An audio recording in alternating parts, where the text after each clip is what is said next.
د توبې دروازه د ګناهګارو خلکو په مخ کې کولاو ده، هر ټیم هغوی توبه ویستی شي الا دا چې دغه وخت بې راشي د زنکدن ده. نو رسول صلی الله علیه وسلم حدیث کې ویلي چې د چا دا ساه مرۍ ته راورسي نو بیا د توبه نه قبلېږي. او دویم هغه چې کله نور په کوم طرف راوخیږي، په مغرب راوخیږي، نو بیا به د توبې دروازه بنده شي. نو دا وخت پورې د دروازه کولاو ده، که څوک توبه وباسي نو ودې باسي، بلکې عام اعلان دی د الله طرف نه. قل ويا پیغمبر دی خلقو تا یا عبادی الذین اسرفوا على انفسهم لا تقنطوا من رحمت الله. ويا اے پیغمبر زما دی بندگانو تا کمو چې د ځان سره زیاتې کړې دی، زیاتې څه کړې؟ ګناهونه کړي دي، خپل ژوند خراب کړی دی. لا تقنطوا من رحمت الله، د الله د رحمت نه ته مه قطع کوئ. د الله طرف نه عام اعلان دی. یو سړی وایي نو زما ګناهونه خو ډېر زیات دي، دا ټول به وبخیسي. جواب همدغه آیت کې مخکې دی، ان الله یغفر الذنوب جمیعا. الله به له ټول ګناهونه وبخي.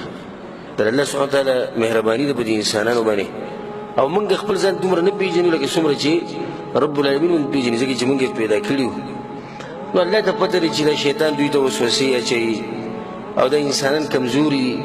او الله په خپله ویلي دي وخلق الانسان ضعیفا، انسان چې دا کمزوري پیدا شوی الله پیدا کړی دی، الله ته پته ده. نو ځکه الله موږ ته د توبې دا خبرې کړي دي. ولي الله ته موږ ته توبې دا باس کې په دې قرآن کې د ځای په ځای موږ ته باس کړی دی. یرید الله ان یخفف عنکم، الله غواړي چې ستاسو نه دا بوج کم کړي. که داسې ویلی وی الله چې توبه در سره دي، چې چا چې ګناه وکړه هغه سره به حساب کړي، څوک به پاتې شوی؟ یا که داسې ویلی وی الله چې څوک هم ګناه وکړي هغه به زه په هغه ټایم تباه کوم، نو په دې ځمکه به څوک پاتې شوی؟ خو د الله مهرباني ده چې د هغه د توبې د دروازه کولاو کړي ده. او دی ویلي دي چې یحب التوابین و یحب المتطهرین. نو د الله توبه ویستونکي خلک چې دی هغه یې خوښ. توبه داسې ده لکه انسان چې کپړې څښل شي یا جسم یې څښل شي نو په ځان اوبه راواړي، نو اوبه چې راواړي کپړې پاکې شي، بدن پاک شي. دغشان د توبې سره د ګناهونه پاکېږي، د دې اوبو سره د کپړې ګن پاکېږي، د بدن ګن پاکېږي. نو داسې د توبې سره ګناهونه پاکېږي، خو په شرط د دې چې د توبې چې کوم شرطونه دي او ارکان دي چې هغه پکې موجود دي. هر توبه قبلېږي هم نه، دا مې اهمه خبره. والتائب من الذنب كمن لا ذنب له، او څوک چې توبه وباسي د ګناه نه لکه ګناه چې د سره کړي نه وي. دا څومره غټ فضیلت دی. یو حدیث کې راځي په صحیحانو کې دی چې انسان ګناه کوي او بیا توبه وباسي، نو الله سبحانه وتعالی وایي زما بنده ته پته ده چې زما یو رب دی، او هغه په دې ګناه باندې انسان نیسي او هغه توبې هم قبلوي، نو د ده توبه ما قبوله کړې. دا کوم انسان چې رب العالمین ته رجوع کوي توبه وباسي، خو دې د الله د یېرې نه کوي کنه. دې د عقیدې ده، دوه خبرې دي د په عقیده کې چې زما رب دی هغه په ګناه باندې نیوکه کوي، نو توبه یې وویسته. نو دویمه دا عقیده ده چې زما د رب توبه قبلوي، نو الله سبحانه وتعالی د توبه قبوله کړه. او الله په قرآن کې وایي ومن يعمل سوءا او يظلم نفسه، څوک چې د ګناه کار کوي یا د ځان سره څه ظلم وکړي ثم يستغفر الله، بیا بخانه وغوښتل الله نه، یجد الله غفورا رحیما، نو دی به ومومي الله لره بخانه کوونکی او رحم کوونکی. شاعر وایي سبحان من يعفو ونهفو دائما ولم يزل مهما هف العبد عفا. وی پاک دی هغه ذات د هر نقص نه، د هر عیب نه چې همیشه موږ بخي او موږ همیشه لګیو خطاګانې او ګناهونه کوو. څومره اوچت ذات دی، د دې ګناهونو باوجود چې دغه موږ بخي. موږ انسانان یو بل بخو، په معمولي غلطي باندې موږ یو بل راونیسو، یو بل مړه کړو. او د رب العالمین داسې مهربانه باچا دی چې دا انسانان څه څه وکړي هغه ته واپس شي، پښیمانه شي، وجاړي، الله ورته هغه هر څه وبخي. الله سبحانه وتعالی د دې مؤمنانو یو صفت ذکر کړی دی په قرآن کې. ګوره ګناه ګوره د هر چا نه کېږي، نو د مؤمن نه هم کېږي. نو الله څه وایي والذين إذا فعلوا فاحشة أو ظلموا أنفسهم چې کله دوی نه چې څه ګناه وشي ذکروا الله را یاد کړي. دا ګټه خبره چې کله ته الله را یاد ته توبه وباسي چې الله نه را یاد توبه نه وباسي. یو انسان دی شیطان په غالب شو ګناه وکړه. څه ګناه وکړه؟ مثال کې سندرې واورېدې یا مثال کې په موبایل کې والعیاذ بالله څه د فحاشۍ تصویر یا ویډیو وکړه.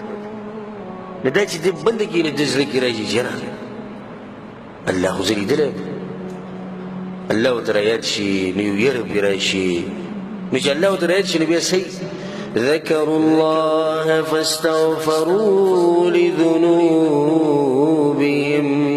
الله نو بیا ډایرکټ چې لاړ شي نه خپلې ګناه بخانه وغواړي د رب العالمین نه. دا د مؤمن صفت دی.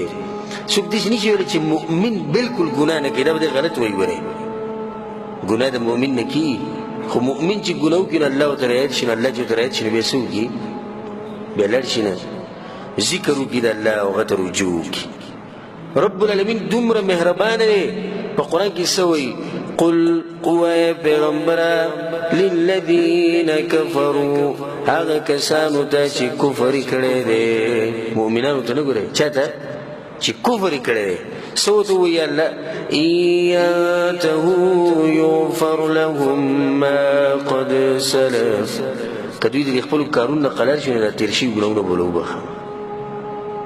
د الله خپل پیغمبر ته د کافرانو ته ووایي کافرانو ته ووایي که قلار شي مونږ به یې وبخو. امام حسن بصري رحمه الله یو پیر ناسو د سورة البروج تلاوت یې کو نو دې ته راورسېد ان الذین فتنوا المؤمنین والمؤمنات هغه کسان چې به مؤمنانو امتحان او فتنې او سختې راویستې اشاره چاته ده؟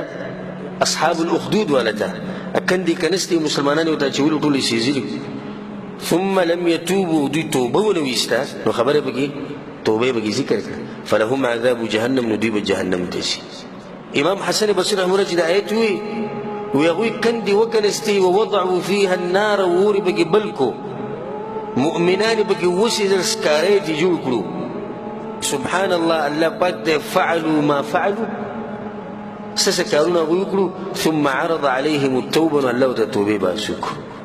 ګوره د هغوی توبه الله قبلوي نو زما ستا به نه قبلوي.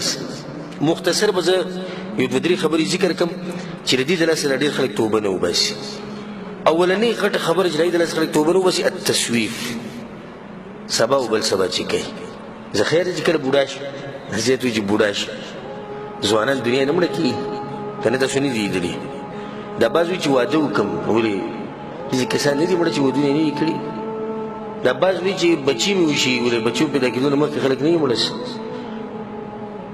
نه دا خلک چې دي دوی د توبې نه منع شوي دي تسویف د لاسه. او زه باید یو قصه ذکر کړم. یو کسو ګناهونه کول